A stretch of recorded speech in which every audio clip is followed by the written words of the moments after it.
My name is Molly. I work as a public servant in a small town.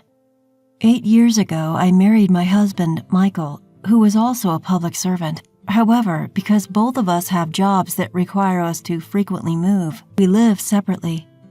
We don't have any children. Every evening at 9 p.m., I receive a message on WhatsApp from my husband. Damn, I have a meeting tonight as well.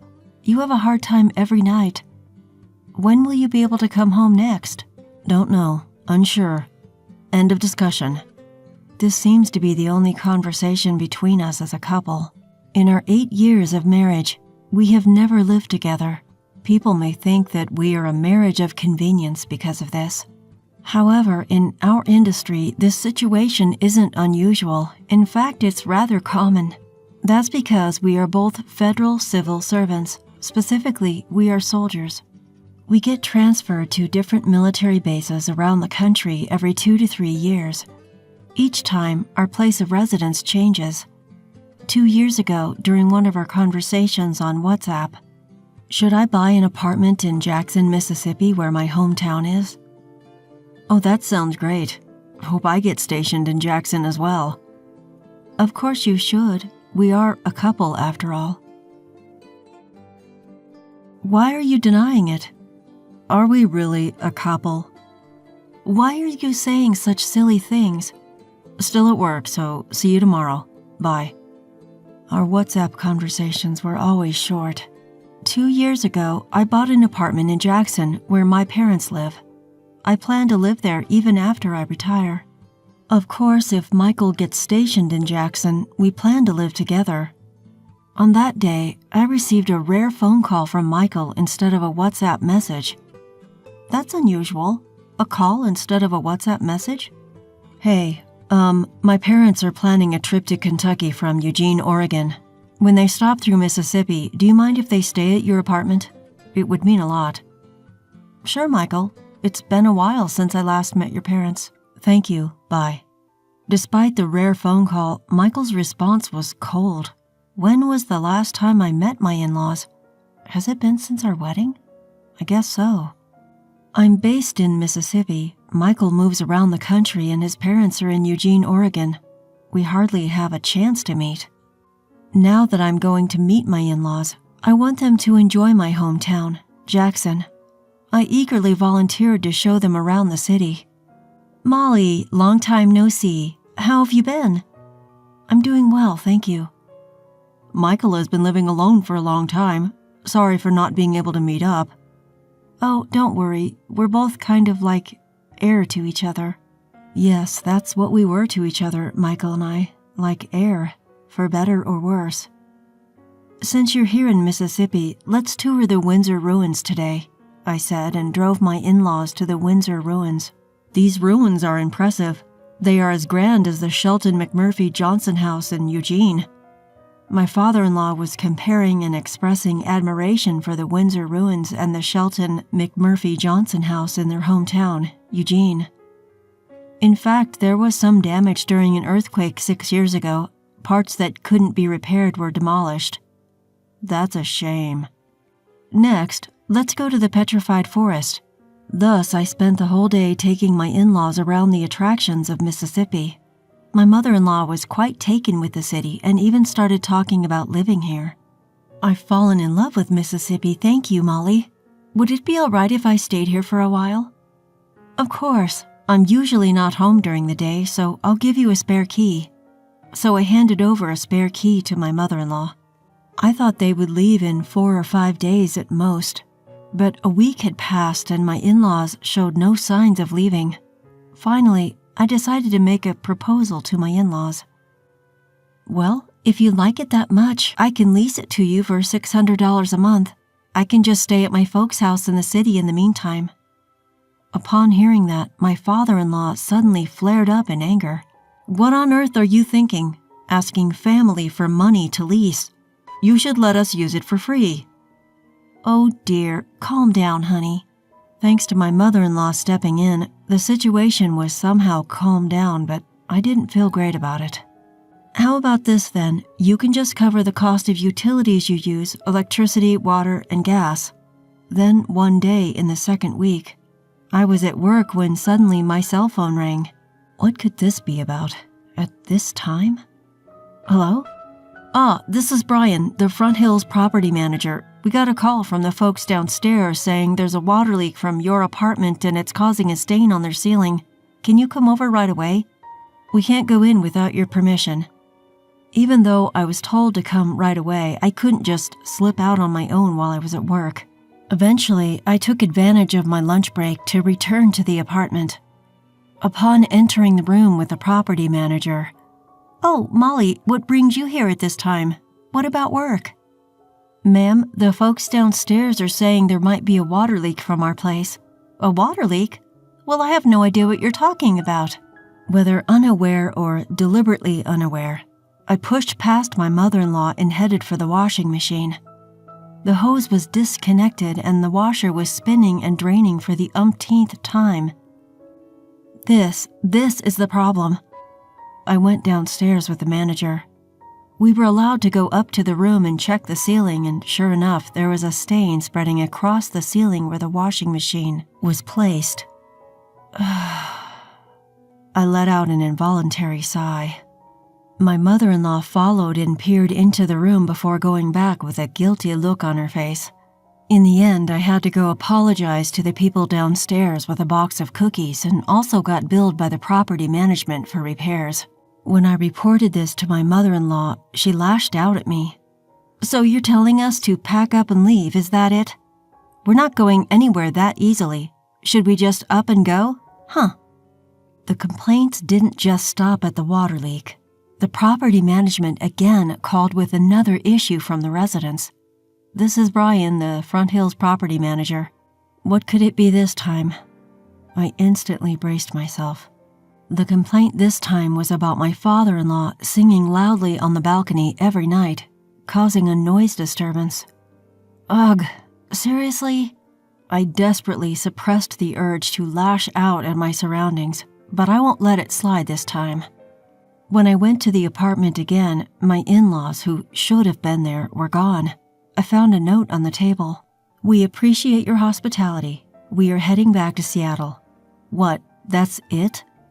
I found myself shouting out loud. Turns out they had left without paying a single penny for the electricity, water, or gas they had used. What was left was a large amount of garbage inside the house. At least take out your trash, jeez. Anyway, with my in-laws gone, I moved back into the apartment from my parents' house. One day, my husband unexpectedly called me. "My dad and mom love your apartment, so I'm giving the apartment you bought as a gift to them, understand?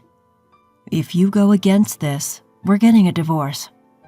Behind him, I could hear my mother-in-law's laughter. After leaving my apartment, my in-laws had moved into their son's government quarters, my husband's place. Then, instead of confronting me directly, they manipulated my husband into demanding that I surrender the apartment. How did it come to this? Now I'm being forced to make a choice. Should I give up the apartment I finally got my hands on, or should I get a divorce? It's a binary choice. I thought hard, groaning. All right, I made up my mind. 2 days later, my husband didn't text me through our usual WhatsApp, but instead called. "You'll pay for this."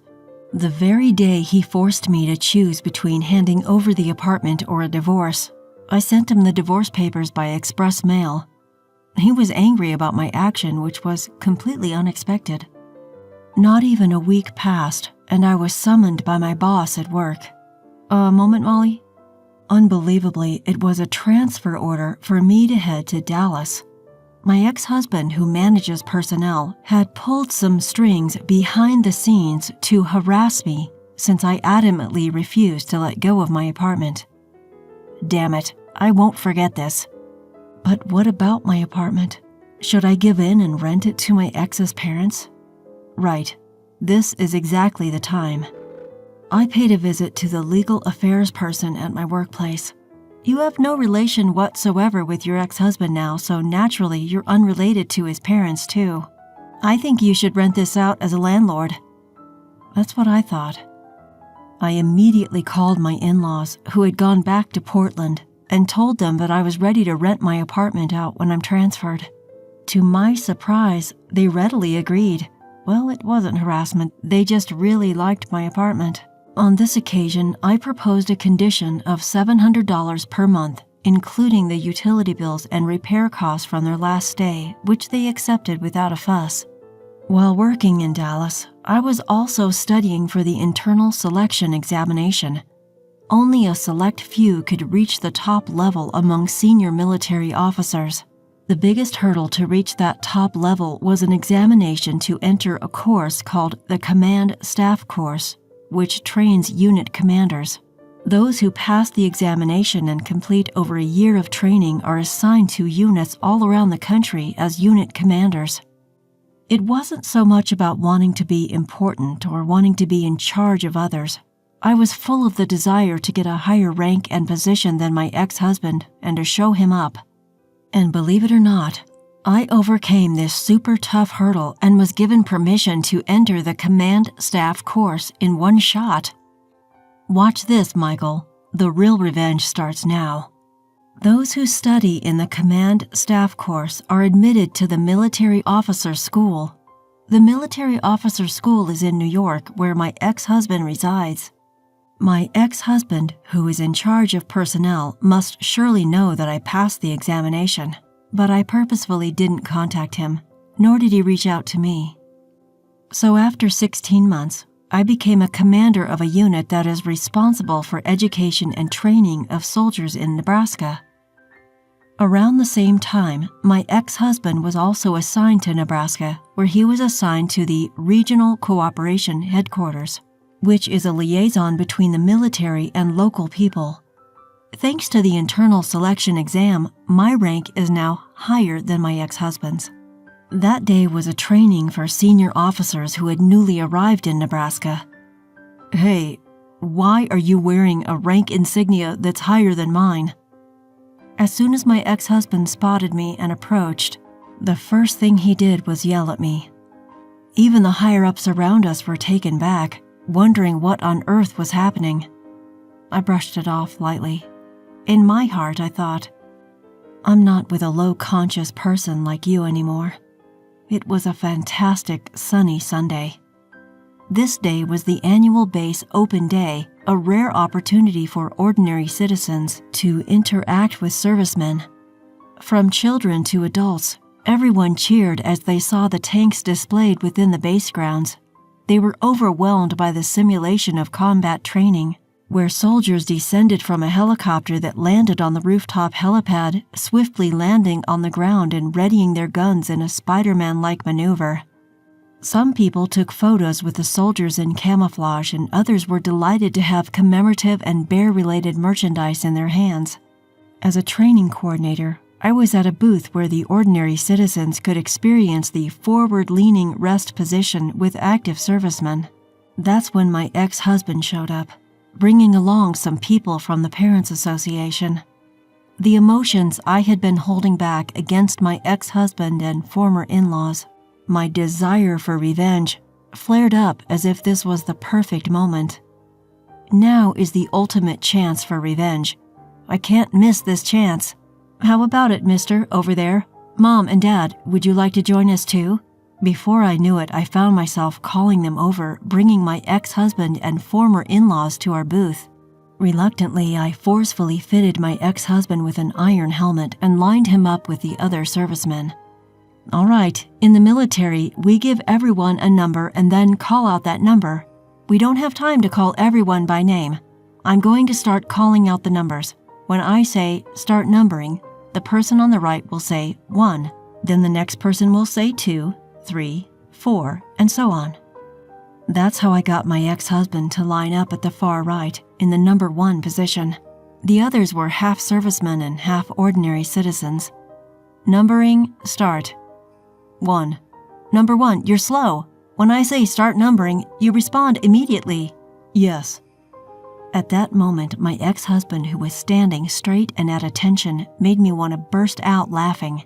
This is amusing. Now, we're going to practice the forward-leaning rest position.